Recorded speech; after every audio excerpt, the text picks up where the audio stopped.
Massachusetts, United States of America. Now, usually I go to the political environment of Uganda and we discuss more about that. But this time it's going to be a little bit different in my opening statement. The world has been reluctant on the virus that has been eating up every single day in different parts of the world. Millions have lost lives. And there's some silly arguments, if I may say. People saying, well, this virus hasn't killed so many people versus cancer and other diseases. Here's the fact. If the governments did not take the chance to fight this virus, many people would have died. But because the Chinese government, United States, and other African countries, or even other countries in the world, stood strong and said, enough is enough. We have to fight against this disease. Now, here's the good news. For us in USA, the government is already relaxing all these mask mandates. In Massachusetts, where we live, or where our headquarters are, starting from tomorrow, we don't have to carry masks with us because we have been vaccinated. Now, not every country has been lucky to go into the same process. In Uganda, as we speak today, the cases are rising. And by our sources from both State House and other agencies, Uganda may face another lockdown. But before I go into it, let's first watch a video here showing how the cases in the United States were when they first came in and how they responded. And then I'll be back. Keep watching for all this hot discussion is going to take place today.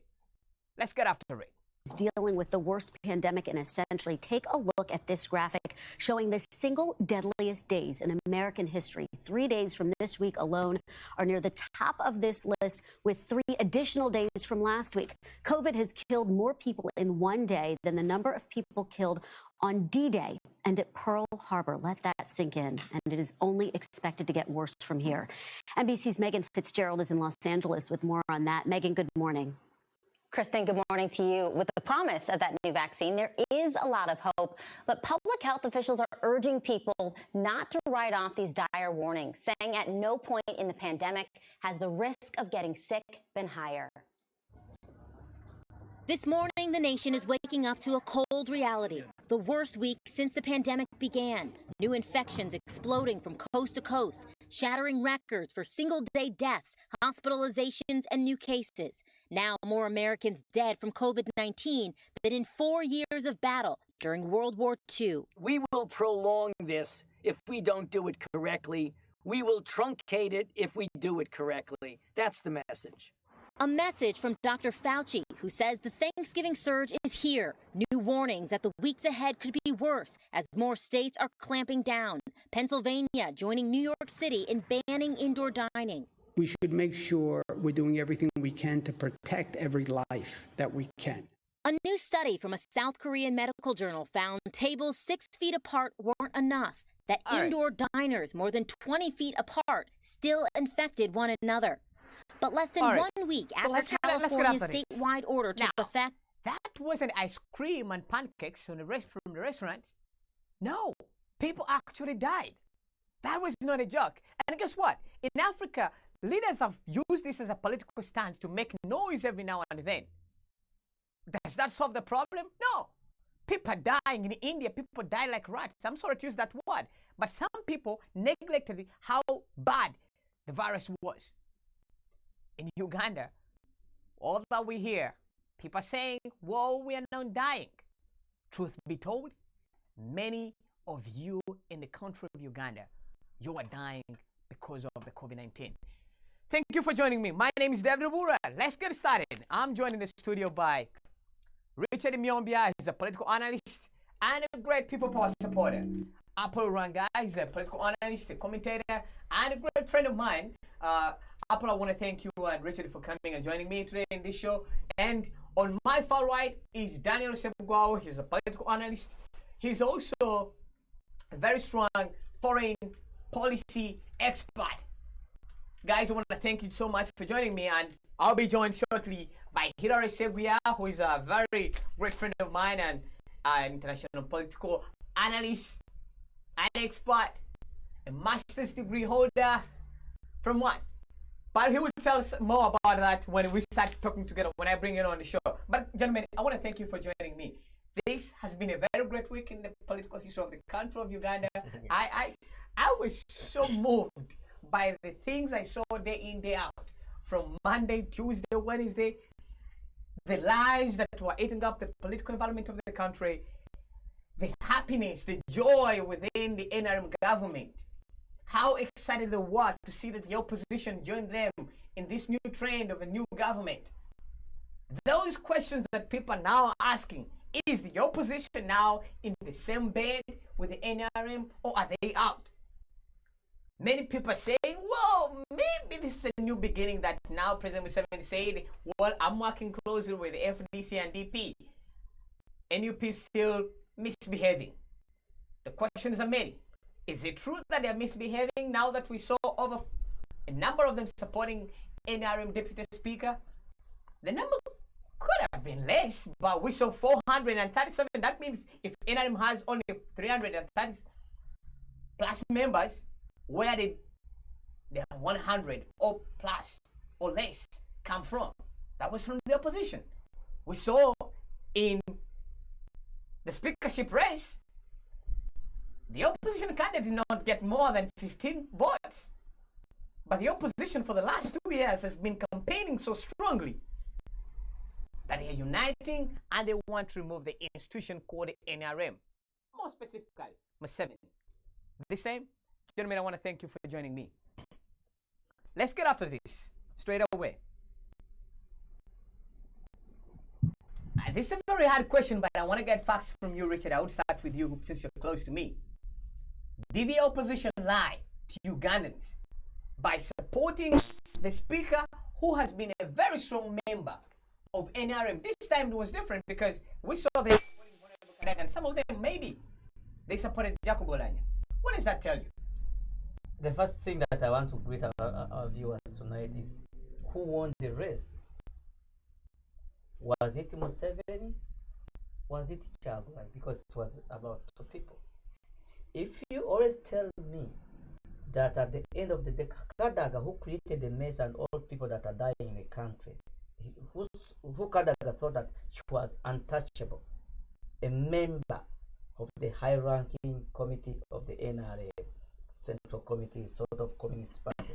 And then at the end of the day, she comes to beg the Secretary General of People Power and tells him, look, give me these votes so that I can save my skin. Right. If you can see a what you call a vomit, because they used to call people power, a vomit into the country. And now Kadaga goes to the vomit to pick up a pill that would save her on the day of her deathbed. Who won? Was it Museveni, Kadaga, or People Power? That means Chagwan took the day, People Power took the day. By supporting an NRM candidate. Exactly, because the purpose of Chagwan was to create a wedge against Museveni. He knew that the only way he could beat Museveni was support his opponent. But this was a person.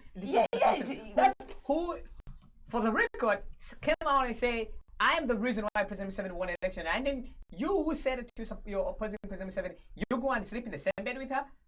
Look. When it came to the decision, should I support Kadaga?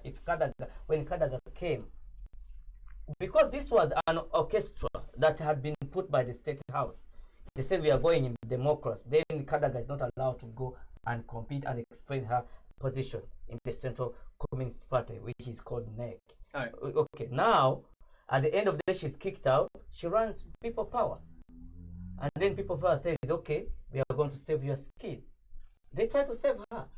All right. So, Apple, I want to bring you in. Apple, what's your take on the new development that happened? Actually, it's not even a new development. It's now an old development that happened last week. All of a sudden, the happiness that was going, the hype that was going in the country, we're removing a dictator. This time, it looks like the dictator removed those who are trying to remove him. I always talk about the comedy of opposition. And many times the president is saying that, I remember one time he said there is no opposition in Uganda. So opposition has to oppose themselves first before they even get into acting of anything. Right. So I saw my friend Honorable Chagulanyi one day. They were the one who were throwing punches in the parliament. And one of the, by that time, the speaker, she has not yet announced that she was the one behind of throwing the man over there to take more years. So when she had a meeting, when she was about to begin her campaigning for her speakership, another term, I saw something like there were like 15 NUP members seated in her meeting, including Betty Namboze Bachireke, the one who said she was broken her back in the same parliament during Toji Kwatako. And that's when even Rebecca Kadaga announced that if it was not her, President Museveni could have not. So it couldn't be the next continued. Yes. And then if I was Namboze, I should have got out right away because I was injured because of that. So when you see some people are compromising, they are playing double standard things, that is really sleeping in bed with a dictator. All right. Daniel? Well, for me, yeah, from we may look at it in the foreign policy perspective, but let's look at what does it represent when you see the opposition that is supposed to take over power now agreeing with the current regime, because there was only one option. You either support the candidate from the opposition, or you fall in bed with the candidate in position. Well, for me, let's put this on record. People Power officially did not, or NUP did not come out and make a clear position on who they were going to support. Individual members of parliament in NUP voted for whoever they thought would represent their personal interests in the parliament. NUP, I didn't see anywhere where NUP came out and said vote for this particular individual. Number one reason is because NUP's support is fundamentally based on the common person in Uganda. People who have been frustrated by Museveni's policy or the failures of NRM. And for those kind of people, a Speaker of Parliament does not represent anything about them. Actually, even an NRM member of Parliament does not. I want to caution every Ugandan who voted for an NRM MP. You did not vote for a person to represent you. You voted for a person to represent Museveni and what Museveni thinks about you. How is that different from a person who voted for Rebecca Kadaga or Jacob Oulanyah but is in opposition? It doesn't make a difference. So they are all in the same bed? It's for Museveni. It's for the interest of Museveni, not the interest of the a common person in Uganda. And that's what I'm saying. For People Power, for NUP, it was a smart move to distance themselves from that whole fracas of Speaker of Parliament. Because at the end of the day, whether they vote Kadaga, whether they vote Oulanyah, Museveni made his legislative agenda clear. He is eyeing 2026. Right. So, but it is already clear. So, if any opposition member voted for any of those two, those we had rumors from not actual rumors, but these are facts, and the record. Honorable Semijungana, who happened to be a candidate for speakership, he said that NUP met on Sunday and they discussed on who to vote for, but we did not get any information from the National Unity Platform. Kaningata had a promise that, hey, we are setting up a committee. You remember that statement from the speaker, the spokesperson of the organization? We have come up with a resolution and a committee that will go sit down, select for a candidate that will support as a National Unity Platform. Let this be a record. We have not had anybody coming back. You know why that was a smart move, and that was a move to buy time? Because as I mentioned earlier, when you first asked that question the other day, I told you politics is a game. You calculate. You don't make decisions instantly. Actually, NUP has made some particular mistakes by making instant decisions. But for this case, actually, I credit them because there is a theory in political science called game theory. you base on the decision of your opponent to make your own decision. That's a pure political move, and I actually applaud them for that. But I want you I want to clarify on this. NUP officially did not tell its members of parliament to vote for a particular person who stood for Speakership of Parliament. And the reason why FDC is aggrieved, it's actually FDC's mistake. Because after the election, Chagulanyi tried as much as possible to meet all opposition political parties. Most of them, including FDC, shunned him. This was the moment for them to come together and to figure out, to forge a way forward. Actually, it is going to be a whole other agenda to unite the opposition. All right. Thank you, Daniel. I'm going to be joined by Hilary Seguia. Hilary is a human rights advocate. He's a critical thinker, and most importantly, he's a people power supporter. I'm not sure whether he's a member of the National Unity Platform, but he will explain that to us. Hilary, thank you for joining me today. It's quite a very interesting week. Your candidate came up strongly and they said, well, we're going to support, we're not going to support anybody, but your organization looks like they supported some members of the National Resistance Movement during the speakership race. But let me start with your tweet. Let me start with your tweet before I go into any other details. It may not be really in line with the question I've asked you yet, but you said minority leadership of the 11th Parliament of Uganda.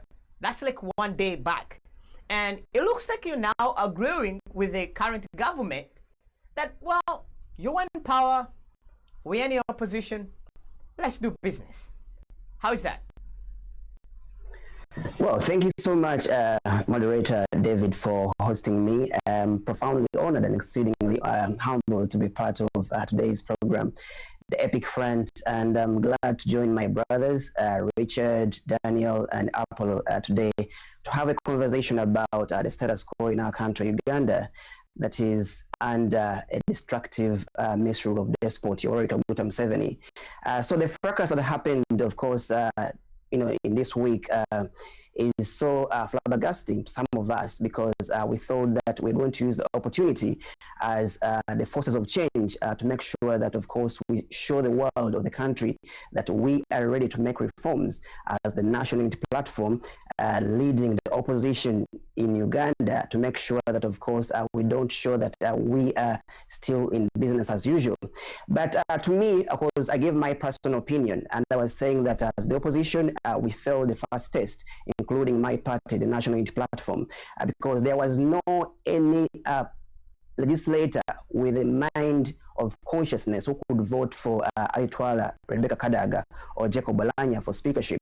So it was the chance, of course, to use the division that was the National Resistance Movement to make sure that we come together as the forces of change. But we failed to do that, and that speaks volumes, because on that day, of course, it gives credit to the dictator that, yes, it is what I want. It showed the Uganda that Museveni, of course, was believer during that day, because we were also disunited in the opposition, and we voted for the ruling party candidates. That was unacceptable. That was intolerable. So for me, I cannot, sit down in my conscious mind and I listen to anyone from the opposition who is going to back up their decision they took. Because, well, they are saying that the race was between Kadaga and Jacob Balanya, but they voted for Kadaga and she lost. So what could they lose if they voted for someone who was in the opposition? Of course, nothing. So this is about setting the past incidents to make sure that we correct whatever that happened in the past. So there was no way we could support Aitwala Rebecca Kadaga. This was a lady who, was behind the removal of the age limit, the term limits, and that's why we still have dictator Yoweri Kaguta Museveni. So for all the comrades we've lost in the struggle during the elections, before the elections, after the elections, they are, of course, the victims of Rebecca Kadaga's mistake, because she had one golden opportunity to fix the mess in our country, Uganda, to make sure that we no longer have Despot Museveni. So you cannot tell us that we lost comrades in this struggle and you are voting for a lady who sustained dictator Museveni into power. That was wrong. So, and no person from the opposition should come out and defend that silly mistake, according to my opinion. So are you in agreement that the National Unity Platform is derogating, is deviating away from the core principles of the then People Power movement? Is that what you're trying to portray to the world? Well, of course, there is no agenda that any NRM is having. The only thing they're using is gunpowder and money in order to manipulate a democracy in our country, Uganda. So as a country, of course, we are concerned because we saw how money was exchanging hands, how Despot Museveni came on that election day of the speakership to make sure that he stays there. But here, I want to cut you short a little bit. I want to cut you short a little bit. As if the head of state was suffering from what to do. It's his constitutional duty to be there to preside over that event. Isn't that right? So as the president was supposed to be there. You and yes, I but agree as the head of state, of course, you could be there for a few hours. There's no need for you to come there and be there for the whole entire day. So what kind of democracy is that? I mean, the entire process was so long. I mean, you cannot be there from 10 a.m., 10 p.m. just voting for speakership. And his presence, of course, was to make sure that he intimidates legislators. He could come maybe prior to the time of swearing in whoever was being elected. But you coming at 10 a.m. with your SFC, the Special Forces Command, to make sure that you intimidate legislators, just like you did in 2017, that was, of course, a clear message to them that I am here with my security command, and I can intimidate you. So whoever is planning to vote for a candidate, I am not scanning as a dictator, then I'm watching everything. And for me, I believe that there were even small mini cameras that were up that tent. So I'm sure beyond doubt the state now knows which NRM candidate voted for Alitua Rebecca Kadaga and who voted for Jacob Lanya, because it was secret ballot.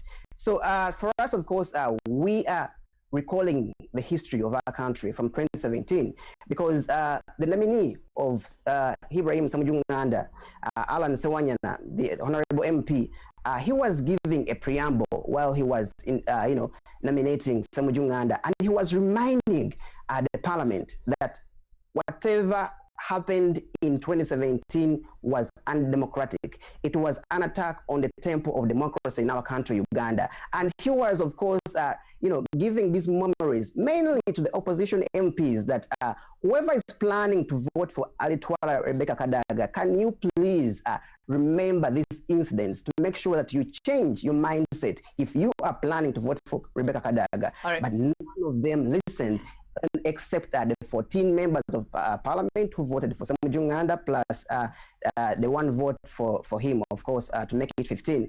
So it is sad in the history of Uganda that the opposition failed to unite in an opportunity, in an environment whereby we had the opportunity to win this race. So because for me, I wouldn't mind even if Samujunganda got 100 votes, but so long as we are doing the right thing as the opposition. So there was no need of voting someone who has ripped our constitution, not once, not twice, but more than 3 times. And you are saying that we are going to support Kadaga, the shredder of our constitution, the person who has made our constitution lose meaning.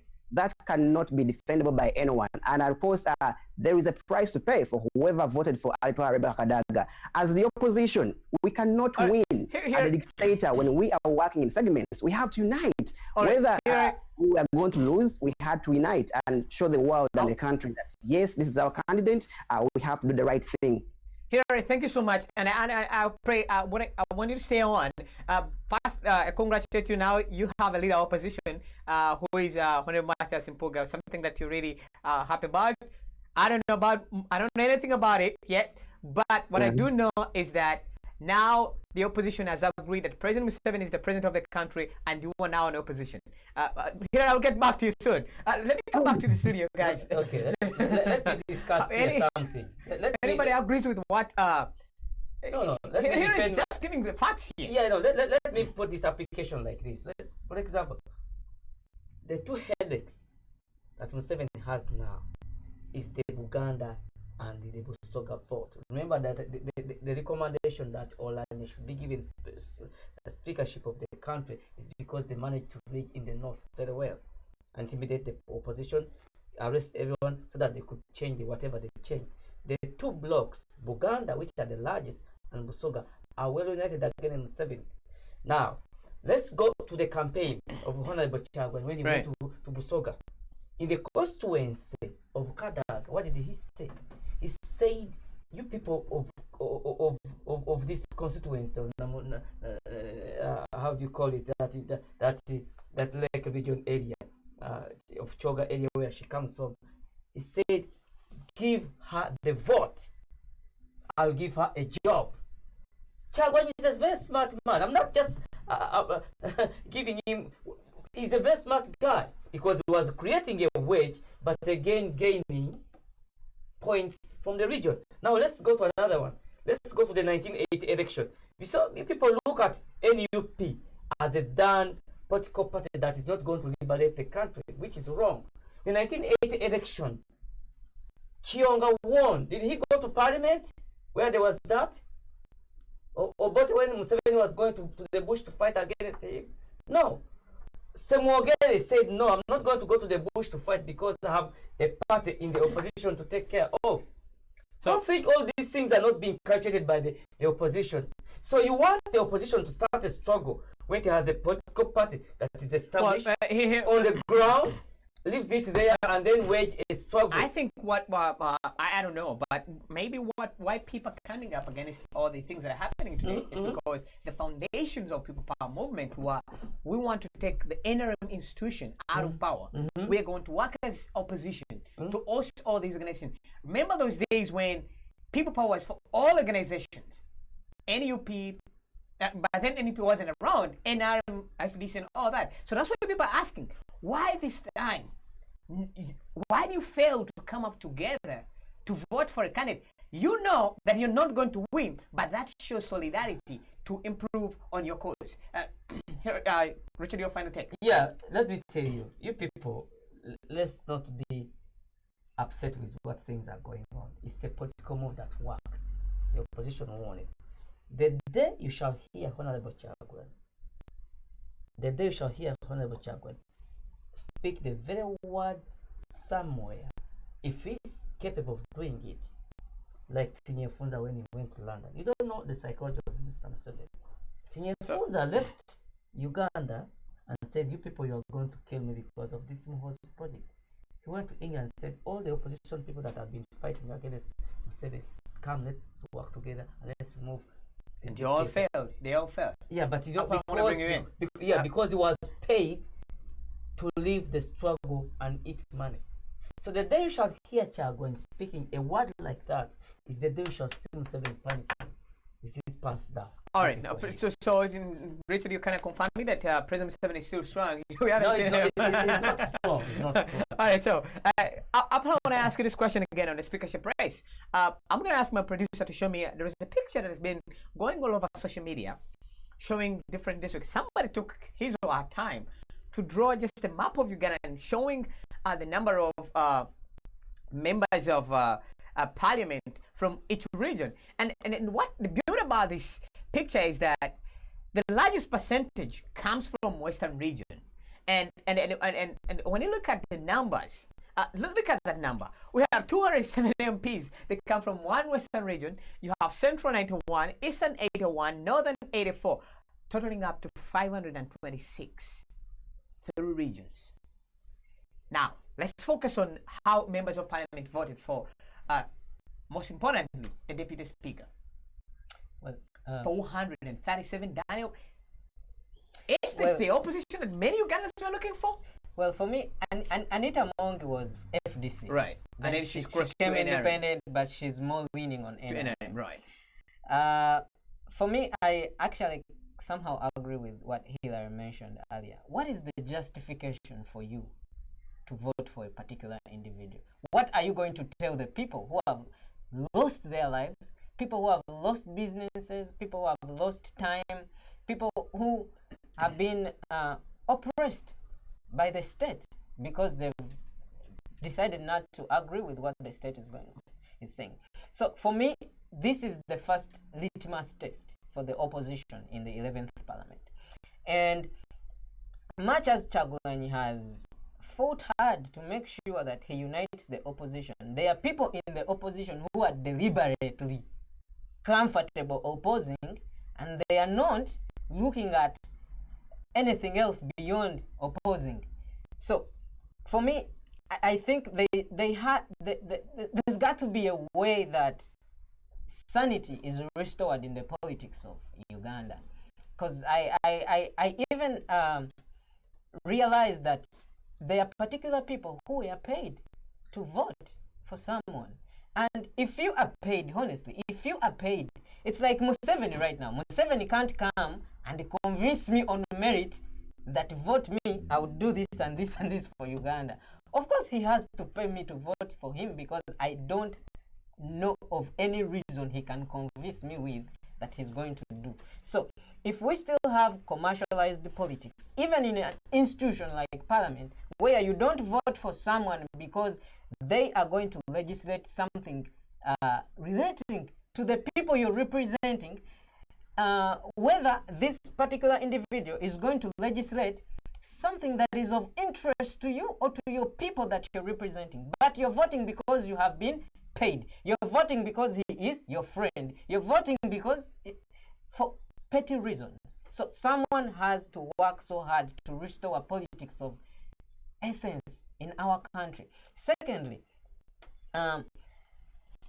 this parliament, obviously, people power decided to choose a leader of opposition, not because they are saying Museveni won or anything, but they are being strategic. There is being emotional and there is being strategic. Those are clearly two distinct things. And I actually applaud them for that move because it's a very smart move. And the reason, some of the reasons why Kyagulanyi won the election, but he did not become the president, and even several NUP members of parliament won the election, but they did not break through as members of parliament, is because they did not have a structure of an alternative government, that if Museveni's government is gone, which government are you bringing as Robert Kyagulanyi? Right. Yes, you won the election. What is your strategy about regional politics? What is your strategy about the economy? What is your, all these things? They keep saying, oh, look at our manifesto, look at this and that and that. But you know, there is something substantial, like something people see and can feel that you have something in place. So this is an opportunity for NUP to build an alternative government, a shadow cabinet, and a system of government that can wholly replace Museveni's government. So this is an opportunity, but they're not going to do it alone. It's going to be hard for them to unite the opposition. As I mentioned, there are people who are very, very comfortable opposing, and there are people who want to change. All right. Daniel, thank you so much. Apollo, I want to ask you this question, and it's very interesting that it's been going on over and over and over time. It is. There is an argument within the opposition that, well, we are now working with, we voted for, we selected our leaders of opposition, some call them minority leaders, and the argument is, this is the beginning. Let's look at before 1986, before Museveni took over power. When he lost elections and all that, he did not go to work with these people, the then leaders. He went to the bush. First opposition that he came up with, and he said, I am going out of here. I'm going to fight until we take over this power. What happened today is that even the people who said we are strong and this guy is weak, at least we do remember on record that the opposition was so strong and believed that we were going to oust President Museveni. Today, the very people who lost the election, at least by what we know, because the new president has been sworn in, he's now the president for the next 5 years, they're still sleeping in the same bed. What's your take, Apple?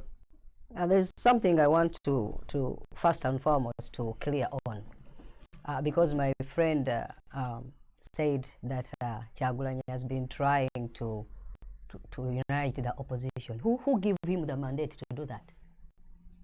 When you are if you come as a uniter somewhere, it's not, by the way, your mandate. You have, this is what I'm always, where the problem is in Uganda. You must find people to do that. Because if you come to me and you pretending you are a boss, there is no way if this is going to listen to you, because Kyagulanyi has been trying it. Even before he came to fight Museveni, he first fought political parties. He used to criticize them, that the problem of Uganda is the political parties, which is around. It is on the record on NBS. So you cannot mention that, and then tomorrow I'm seeing you on my door, coming to that I've come for unity. Which unity? Who gave you that mandate? I think he should have consulted the cultural leaders, the religious leaders, to involve in uniting all the parties. You cannot do it. You get, because for him, he thinks he's bigger than even Uganda, he's bigger than any political party, he's bigger than everybody. Even when you hear new people are talking, they talk as if they are big. They have never been in any political race in Uganda. It was the first thing in Uganda. Kyagulanyi was the one who has been most supported. Let me tell you one thing. I saw Sevagala myself. By the way, let me tell you, the man who showed Ugandans that Museveni can be fought, it was Sevagala. You remember very well when he was going to be shot in Mbarara in a red Land Cruiser. Right. When he came here in America, and by the time he was coming to Uganda, he skipped 3 times when he was not coming. When people are saying he's coming today and he's not coming. I was living in Entebbe, but the roads were packed up by people. You get what I'm saying? Even that day he came at 9 in the morning. So hold on. He reached Seguku, Entebbe Road, at 5. He came at 9 because of the popularity and the people on the road who were waiting for him. Even they pushed his car from the airport, from Chitoro, up to Kampala. So we have seen all that. But that does not take away President Museveni's dictatorship. This is what I've been talking about very many times. It started on Hoima, long way back. And we talked about it. These people went, all of them, as they call them, the force, together, all opposition, because it was a by-election. Right, they were supposed to come up with something. Exactly. And they failed to win it. When they went there, do you know why the NRM won them? Because of an unity they showed when they went there. They were fighting. I remember even the president of FDC, the NUP supporters refused him to speak. All right. Apple, I want to thank you. You know, Hillary, I want to bring you back in. It's interesting. It's a very great debate over here in the studio. But from where you are, one of the things that I really like about the political structure of the country is that President Museveni has used this statement over and over. But it looks like Hillary, many people have forgotten history. Whenever he has a political organization that is too strong, this is what he always says. I am working with such and such an organization, but one is not. Remember the days when FDC was still strong? He always said, I am not in good terms with FDC. This time, he knows NUP is strong, and he says they're not cooperating. Here, what is your take on that? The president always keeps on saying the same statements, but people tend to shy away from them.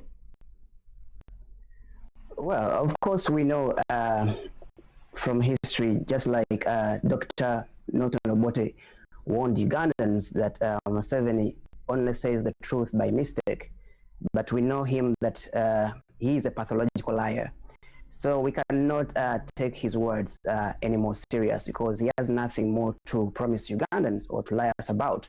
Because right now we have awakened the mindsets of Ugandans, and we are used to his rhetoric. So he cannot use such divisive language to think that we are going to get, disunited forever. Now, I could maybe bring in the point of my comrade Apollo, who was talking about the role that Chagulanyi Robert Sentamu, our president, plays in uniting the opposition. And one thing I want to remind Apollo is that today we have to get used to the new normal, that National Unity Platform is the new leading opposition party. That is a fact, and it will never change for the next 5 years unless otherwise. If we have maybe a coup d'etat and we get rid of dictator Museveni or any change that may come, but we have to know that NUP is leading the opposition. So FDC, DP, UPC, they have to acknowledge the fact that NUP is on the steering. We are leading them, and we have to unite in order to make sure that we achieve the one common goal to liberate Uganda from tyranny. Now, of course, we know that at the moment, the Forum for Democratic Change, of course, they are bickering against our party, the National Unity Platform, simply because they have been very comfortable in the opposition, and it is challenging for them, of course, to get used to the new normal that NUP is, driving the opposition today in Uganda. We know that the election was rigged. It was, characterized with fraud and violence. But as people who believe in peace, people who believe in non-violence, the only option we had to do is to make sure that we go with the status quo, because we cannot afford to lose more lives by waging a violent revolution to overcome or to defeat despot Museveni. So we believe that very soon change will come, because change is inevitable. Now, when Museveni says that he's working with the other opposition parties, DP, UPC, and FDC, except the National Unity Platform, of course, that raises eyebrows in our eyes, in Ugandans, that what is happening behind the curtains. Of course, we believe that very many people are going to fall victims of despot Museveni's patronage, because for him, he has mastered that. Patronize the opposition and make sure that you lie to the world that you can mediate within forces of change and come together as a country. But we know that as our legislators, they are in parliament to represent our national interests. They are not in parliament to represent their personal interests. So if that sinks in their minds, then they will stand for Uganda all the time, because this is about nationalism. This is about patriotism, and this is about changing the livelihoods of Ugandans who have suffered for the last 36 years. Museveni has been in power. Now, we have to create, of course, instant checks and balances on our legislators, because very many of them will be bribed by dictator with his agents, because we are told that the deputy speaker, Among Anite, has been the broker to the dictator for many years. Of the opposition candidates, that's true. So now, of course, it goes back to integrity, because you're in the parliament to represent, the people who sent you there. You are in the parliament to legislate, to make sure that you're bringing pro-people laws, not anti-people laws.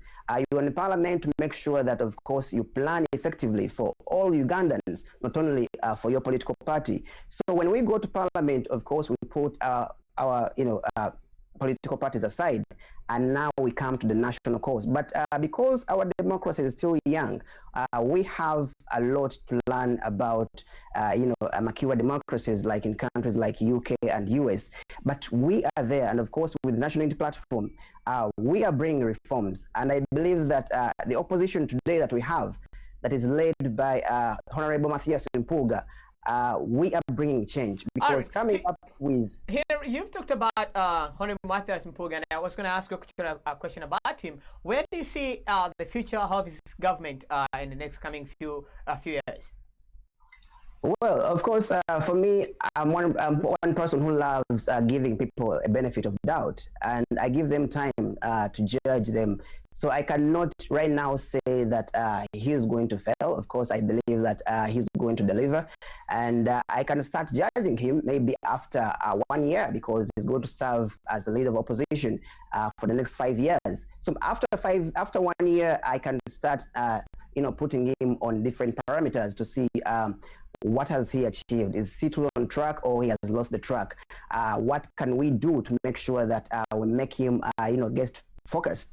And with his team, of course, very many people have criticized the team. People have said different things, but we had only 16 slots, and you cannot satisfy everyone. So we have over 100 opposition MPs, but we only had to pick the 16. So it was strategy that was used to come up with these 16 members of, who are going to chair different committees. And for me, one thing I want to tell Ugandans, mainly on the opposition, is to support them because we are bringing fundamental change, and we want to bring reforms in our parliament. So it is no longer business as usual. Many will say that where is this honorable MP, say like Semuju Nganda or Mwanga Chivumbi. Others, of course, will find their names on the shadow cabinet, and they will be able, of course, to serve. And it is not written anywhere that if you're not chairing a committee of parliament, you will be muzzled in those committees. So you can also serve the country when you're just a member of that committee, not the chairperson of that committee. So let's respect the decision that the National Unity Platform has made. I'm sure beyond doubt, a lot of strategy was used to make sure that we strengthen the opposition into parliament, and also our party, to make sure that we create real checks and balances on this parliament, which is under attack by despot Museveni. All right, Hillary, I want to thank you so much. But before I let you go, the coronavirus in the United States is now getting less, but in other countries it's getting more serious. People are dying day in, day out. What would be your advice to Ugandans who do not believe in this coronavirus thing that is eating up millions and millions of people, businesses shutting down, even the environment nowadays is being affected because of the virus. So what is your take on that before I let you go? Well, of course, ever since this pandemic began, we've seen Despot Museveni using fear to control us, the Ugandans. Museveni has never based on science to make sure that, of course, he respects it, but he has been using fear to control us. He has been using fear to curtail on our constitutional rights every now and then. He has brought up endless lockdowns that have affected our country, Uganda. And again, for me, I believe that Uganda cannot afford to have a second lockdown, because we've had a serious financial crisis for the last 1.5 years. And I believe that if we go for a second lockdown, that will be one of the biggest mistakes this government has ever done in our country, Uganda. Our national debt has ballooned because we were endlessly and unrealistically borrowing from international financial creditors, and of course for them that's what they want, because the cases are rising, like the World Bank, the IMF, the IDA, Exim Bank, the African Development Bank. For them, what they want to do is to make sure that they regain control over African countries that they lost control. But here, removing the politics, before I come back in the studio, removing the politics, you see how important vaccinating people has been in the United States. You see now businesses are coming up.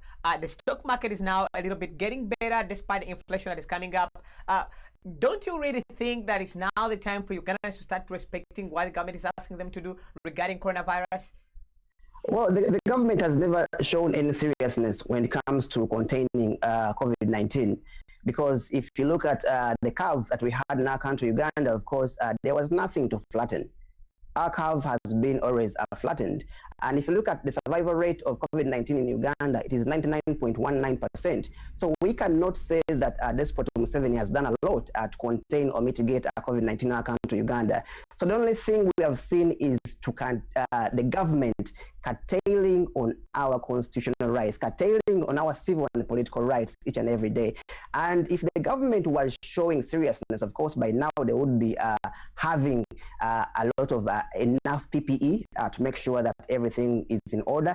They would, be in position right now to have enough vaccines to make sure that Ugandans are vaccinated by now. But I can, prove to you that less than 20% of Ugandans have received one or the first shot of COVID-19, because we are getting AstraZeneca vaccine. But majority of Ugandans do not know I want to thank you so much. I want to thank you. Vaccines have been very expensive, so very few Ugandans can afford, to pay for these vaccines if you're going to private hospitals. Right. So what the government has done, it has failed, because now we're seeing the government giving a lot of money to musicians who have done nothing, instead of buying vaccines to make sure that all Ugandans are safe. So the priorities of this government, of course, are going to amuse you, because if you look at the dictator Museveni spending 7 billion just to be sworn in, yet he could be sworn in via Zoom, because today, if countries have not learned how to save this pandemic, then for us it speaks volumes. I want to thank you. Museveni to hold a virtual ceremony to make sure that, of course, he saves the 7 billion. But today we don't have vaccines, and you're telling us that you want to bring another lockdown. For me, I believe that he will not even think about bringing a lockdown unless otherwise. Right. I want to thank you so much for your time. There is a comment from one of the viewers. Thank you so much, David. Maybe if I could just talk briefly about the speaker as I go, sure. in a minute, because people who voted for Kadaga, they were persuaded by her rhetoric that she was fighting for the marginalized in Uganda, and I was reminding Ugandans that Kadaga cannot lie to us that she has been fighting for the vulnerable, yet she has been oppressing them. Because today, as we speak in Uganda, Kadaga, as a Speaker of Parliament, she was sitting on the minimum wage bill in Uganda, yet it was going to help the wananchi or the vulnerable people in Uganda. That did not happen. Kadaga herself, if she said that she's fighting for the marginalized, women, mainly the young girls in our country, Uganda, they took a bill that was demanding the government to scrap, VAT or the taxes on the hygienic sanitary pads. And the government, of course, the parliament, under the speaker's leadership, she refused to pass that bill that would make sure that sanitary pads are accessible and affordable to the girl child, to make sure that she stays in school and learn. So many girls are missing school because they cannot afford the cost of a sanitary pad. And yesterday we are celebrating the World Hygiene Day. And very many of our girls, of course, are missing school because they cannot afford to have a sanitary pad or a reusable sanitary pad. Right. And the saying is fighting for those. If you look at what they passed, the anti-gay bill in 2013, that was, of course, fighting the marginalized group, the LGBT community in Uganda. Where was Kadaga when the LGBTQ Act was passed in Parliament that was going to criminalize people because of their sexual orientation or gender identity? That was wrong. So she cannot come out and tell us that she is fighting for the marginalized. Yet if you look at all the marginalized groups in Uganda, they have been suffering under the ministry of Altwara. I hope to have you again on the show. Much for and I want to thank you really so much for your submission. But I want to leave you this question. Now, actually, I take long these days to read comments from Facebook during the show. But there is one of our followers who says, "Why bring Hillary here on very well know his enemy of progress? He failed with his entire group, and now just giving us excuses with no evidence information regarding, I think, NUP." So what would be your response to people who have like minds who say NUP for some reason they're not living by their word? One thing I want to tell whoever has given the comment is that that's the beauty of free speech. You are entitled to your freedom of thought, and for us, of course, we welcome all opinions. So I cannot sit down and I say that I'm going to censor you or muzzle you because of your opinion, but opinions are not facts. So they can say whatever they want. At the end of the day, for us, we are focused to deliberate, to deliberate Uganda and make sure that, of course, we make sure that Uganda is no longer in the hands of the destructive misruler, Yoweri Kaguta Museveni. Hilary, thank you so much. I hope to have you again. Thank you so much. All right. You've heard what everybody said. The politics still continues. Generations change. We're in the studio. Guys, you've had submissions. I've had submissions from all of you. And the speakership race has been really great throughout this week. The news has been all about that. The hatred has escalated. But as we're speaking today, Dr. Kizza Besigye, we just learned that he's now in Somaliland, going there as one of the key election monitors. It seems Dr. Besigye is busy and actively doing stuff out there regarding the political environment of Africa. Could it be a new trend that senior politicians like him can now help the country, represent a country outside there on the key issues that are going on? What would be your take, guys? No, yeah, I had something to say first before we jumped on this thing. Right.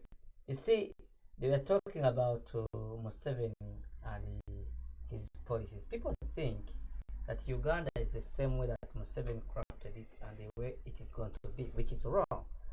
When Museveni went to Mozambique, I'm going to give a working example of Mozambique. He always say Nyerere and Samora Machel. Right.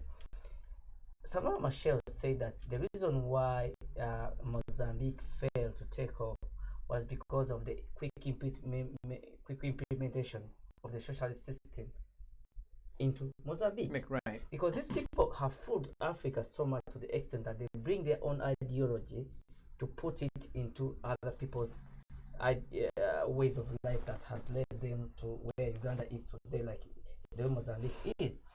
Now, if you look at Museveni on the introduction of socialism and communism in Uganda, I saw him from the RC1 to where he was, the way he was crafting his constitution. All these things you are saying that Museveni is playing about is a game that in the end is going to fail, because I saw what is happening. But that's a guy who has been in power.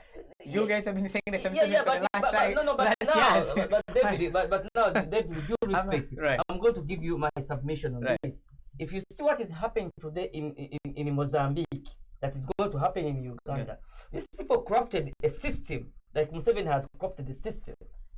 He's playing the system into himself. Kadaga, I'm not going to vote you. All this, everything is a system that think that the Ugandans are going to believe and let him carry it on even to his son. Now let me give you this submission. Today, Mozambique, if you look at the news today in Mozambique, the people have risen up. In Mozambique, provinces are falling in a rebellion. All this system that Museveni had created, even in Mozambique they had created, is being wiped out. It's the same that is going to happen in Uganda.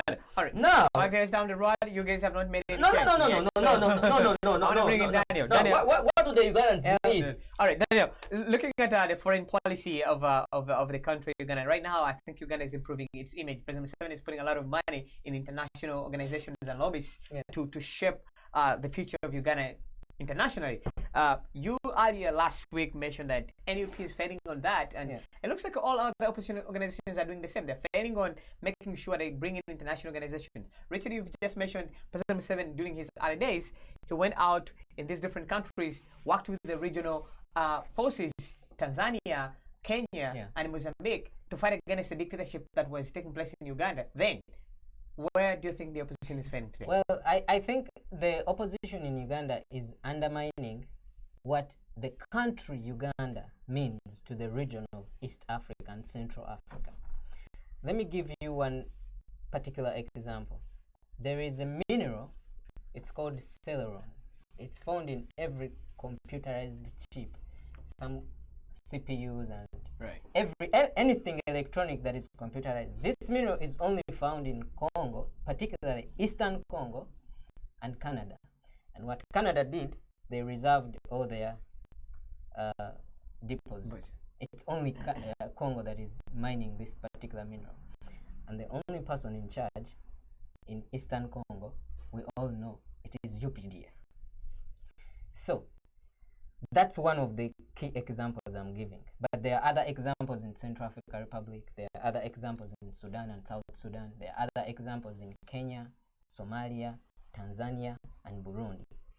Uganda is a major regional player. You cannot underestimate Uganda or trying to take over the government of Uganda on the merit of only human rights and rule of law. Yes, those things are needed. We need human rights in the country because it's deteriorating. We need rule of law because it's deteriorating.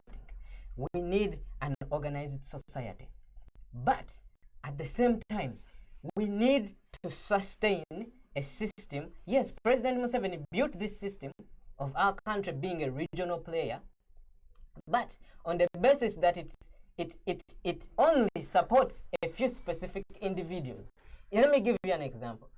Ugandans fought in South Sudan. Right. And our sons and daughters died there. But it's Kenya that is doing meaningful businesses there. The major hotels, radio stations, banks are from Kenya. Ugandans are there driving borders and selling katogo. Somalia, it's the same thing. So I think NUP or the opposition, they need to have a particular foreign policy agenda to define the interest of Uganda as a country, not the interest of Uganda as an individual, just like the way it is. Because right now, let me tell you this with confidence. The only thing that Museveni is still hanging on to, it is his foreign policy influence in the region. And that's why he's still the president. And that's why he's still the president. And that's why he can kill Ugandans. He can steal an election and everybody sees that. And no one is going to condemn him. Of course, they will put a few sanctions to, to put a rhetoric that, but right. No one, because I mentioned this last week that every country that deals with Uganda or any other country, when they're dealing with us, they front their interests first. Before human rights, before rule of law. So you were saying that first. So if Americans are making business in East Africa, if Europeans are making business in East Africa, and Museveni is the one protecting, putting the security for them to do their business, even if he kills the whole Uganda, they will not condemn him. Trust me on that. Let me conclude on something Hillary mentioned earlier, that Museveni mentioned that he's working with some of the opposition members. I think, just like he mentioned, that Museveni is a pathological liar. I don't think Museveni is working with any opposition member on a structured basis. He's working with a few specific individuals in our modern way, in our way we call them moles. He is not working with a particular institution. Yes, he probably works with UPC, but I don't think he's particularly working with another clear-minded institution as the opposition. The reason why he mentioned that, he realized he was actually playing a psychological game. He realized, if I bring this particular point in this moment right now, he's going to make these two people fight. And he achieved it. And he was successful. He was successful. But there is a clear law in Uganda that governs mediation and reconciliation. And actually, it could have been a better strategy for the opposition to task Museveni to tell him, yes, you're saying you're working with one of us. Under which law? Under what structure? It would have been him on defense other than the opposition now being on defense. So scrambling and fighting against each other. Yeah. Apple, I want to bring you in. Apple, you've got a take on what you have seen the country happening, coronavirus is heating up the country, and opposition, just as Daniel was saying, they're fighting toe to toe. One says, I made an appointment, I sent letters to NUP president, I did not get a response from him. NUP says, we did not receive any response from anybody when we reached out to them. That fight is still continuing on. We have seen it on mainstream and social media everywhere. What's your take on that before we close the show? Apple. I think what I talked about, unity, you cannot bring unity among the people. First of all, they will ask you, who are you? Right. Because when you become more than them, of course, it's like when we are living in the same roof with my friend here, and then he leave me around, and then went and have a big house. Right. of course there will be that kind of suspicious. Where did he get the money? Right.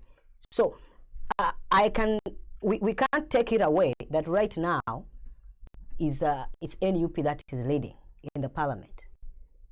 Of course, some people can feel jealous, but jealous of what? That's the question. Jealous of what? All right. Other people have been in the parliament for 20 to 30 years. They have been having shadow cabinets. They have been having the leaders of opposition. They have been having everything. As long as Museveni is still having parliament in his hands, including all the NUP are in his palms like this. Nothing's going to change. I was talking to one of the MP and told me they are bringing a law whereby whoever is going to mislead and begin those craziness things in the parliament, he's going to be thrown out for a punishment of 3 months. So that means and then listen, but those 3 months you will not be paid. All right, guys, I want to thank you. Now, this is where you're going to see who is on the business. This is where you're going to see who is on the business in the parliament, who is ready to lose 3 months without being paid. All right. So let me give my final take. Final take, and then I'll be out of here. If people, let me talk about this. People think that the world is foolish. Museveni is very clever because he's playing the international ticket. Right. If you remember the history of Romania, the fall of the dictator Ceausescu, he's one of the greatest socialist players in the region. He played international politics even in a communist country, was able to come even to the White House, was always praised by killing his people. It's the same as Museveni is doing. That people say he's playing the international. That game is over.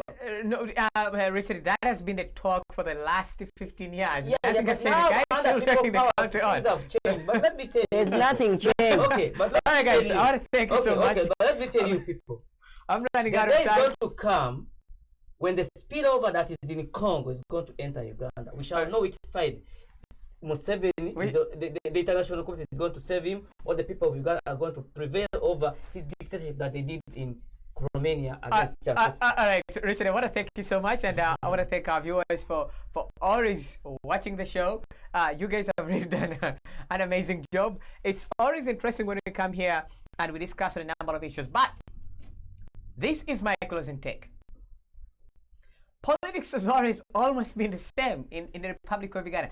Truth be told, I have not seen anything or even had anything new so far from both the opposition and the NRM. They've always given us facts, but also they've used lies for us to give them votes.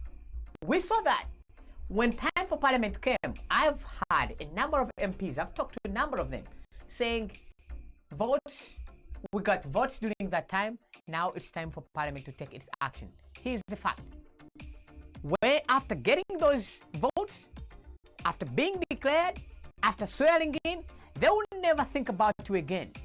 So, last time, a number of them who voted for President Museveni to continue with his cabinet and maybe to continue in office, there are some members of parliament who voted for. When the time came for coronavirus, when the president asked Ugandans, hey, stop, the problem is so big, you ignored him. You ignored every official who came up to fight against it. Other countries like the United States took strong action. And now we are starting to be mask-free. Think about it. Your life, your family, when you're voting for these leaders, when you're listening to them, is it impacting, is it helping you, or it's only taking you down? Have a good week. My name is David Bura. Please don't forget to subscribe to our YouTube channel at AITV Boston, Twitter, AITV Boston, Facebook, AITV. Always subscribe and follow all our other programs. We have You Voice and many other shows are coming up soon. Have a great week and see you soon. For those who watch us from Facebook, I'm always glad to read your comments. And those who watch us through the United States, it's always great and pleasure to be here. We always thank you. Have a nice week.